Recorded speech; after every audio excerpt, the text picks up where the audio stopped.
By far, the most common questions I get from those of you looking to move to Frederick or really anywhere in Maryland is where are the best places to live with low crime and good schools. So that's exactly what I'm going to cover in this video. So let's just jump right into it. Hey everyone, my name is Eddie and I'm a realtor here in Maryland. And if this is your first time visiting the channel, thank you for being here. I make videos like this every single week about the best places to live, the market updates, and everything you should know before moving to Maryland. So if you haven't already, hit that subscribe button so you don't miss any of my upcoming videos. All right, so considering I get this question every single week now, I decided to make a video addressing how to find the top areas in Frederick with good schools and low crime. And what I'm really going to give you in this video is the tools to use to find that for yourself. I thought about making a top list of the top towns and top cities, but there's a major flaw with that method, and that's that I don't know what good schools means to you. I don't know what low crime means to you, but I do know exactly the tools to give you so that you can determine that list yourselves. And the reason I'm doing it this way is because to some people, petty theft at the local CVS is enough to not want to live in an area, or an Amazon package being taken off their porch. Both of those are not violent crimes, where to some people, they might only care about violent crime.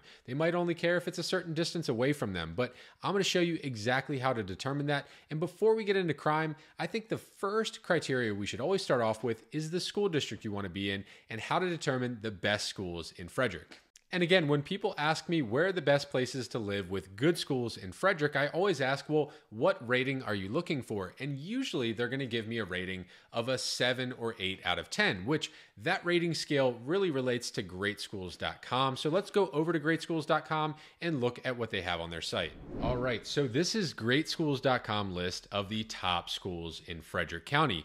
Now, immediately, you're going to see Tuscarora High School at the top of the list, Catoctin High School, Frederick High School, but there is a major flaw with this list, and that's that there are currently unrated schools where you see the little owl icons for a majority of these schools. And here's the thing. Oakdale High School, Urbana High School, Linganore High School are some of the highest desired areas or feeder schools that people want to be in when moving to Frederick County. And that's because on niche.com, they are ranked and they're some of the highest ranked schools. So let's go over there and take a look at what niche.com says. All right, so we're now over on niche.com and we looked for the best public high schools in Frederick County for 2024. And look at that, a totally different top list here. We have Urbana High School coming in at number 1, which really seems to be more of the public sentiment here. Same with Oakdale High School coming in at number 2. Those two are always battling as far as locals are concerned with being the most highly desired school districts to be in. Then you have Middletown, then you have Frederick High School and Linganore, which wasn't on the list before, and then Tuscarora. So a totally different list of top high schools in Frederick County.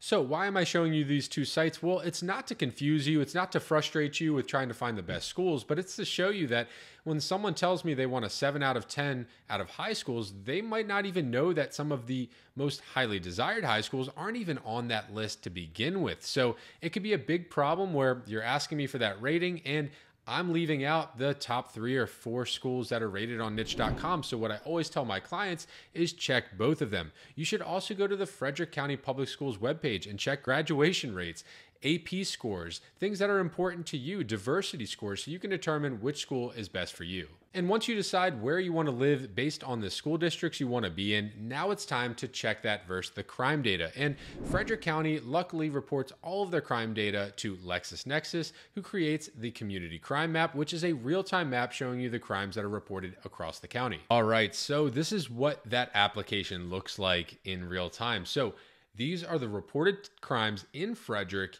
in the last month. So at first glance, it looks like Frederick is crime-ridden. There is so much going on, but this is every single crime as well as every field interview conducted by police with citizens who were not even cited in the area. So it's really important that you go through here and filter. And there are so many options to determine what is important to you. So if you don't care about nonviolent crime or misdemeanors, and I'm just going to give an example here. I'm not telling you exactly how to filter it, but you might do something like this where you're taking out certain alcohol violations, you're taking out shoplifting, trespassing, all other criminal, which is an odd category. You take out disorderly conduct, field interviews, like I said, just talking to people on the side of the street. How about taking out theft and vandalism? all other non-criminal, because that's an interesting category that not much applies to. You have citations, summons, fraud and forgery. How about theft? Let's take out civil and court violations, and we'll leave harassment in there. Motor vehicle theft is kind of important, and you'll take out traffic incidents here. Apply that, and you start to see a very different picture of the crimes reported in Frederick City. But here's another thing. You got to see those green fists all over the place. That's called simple assault. Some people don't care about that. That's a fight between two people. Like if two people get in an argument and get in a fist fight or some kind of physical altercation, that's going to be simple assault. So if you take that out, it really starts to paint a different picture of what's going on in Frederick. And this is Frederick City. This is a very large city. There's over 80,000 residents here. This is a true, they have a city police department on the county. They have county sheriffs surrounding it that enforce the surrounding areas. So you got to consider the population when looking at this as well. Now that you get that picture of where the crimes are happening, you can search all across the county of where you want to live. Do you want to live in the city? Do you want to live towards the southern side of Frederick, where Urbana is? You could really take your pick here and decide, all right, where are the school districts I want to be in, and how do those compare to the crimes on the local map here? All right, so now that you've narrowed down your school districts and the places that also match where it looks to be safe to you based on the filter that you put on the community crime map, and you can put that over a year, you can put that over a month, really whatever time period you think is important, put it in there. But once you determine those areas, now you just go over to my YouTube channel and search for those neighborhoods, search for those cities in the county. I've covered almost all of them in videos, and if I haven't, I'm happy to jump on a call with you to tell you everything that you should know before moving there. And again, I know this is probably disappointing not having a top 10 list. I love making top 5, top 10 lists, but in these categories, it is so subjective that it is really not in your best interest or mine to give you that top 10 list. I think everyone has a different idea of what's important in schools, what's important with crime data, and these are the tools you should be using. They're the most up-to-date, the best tools that you could possibly use to determine where to live, and then I'll pick up from there and help you find a new home in that area.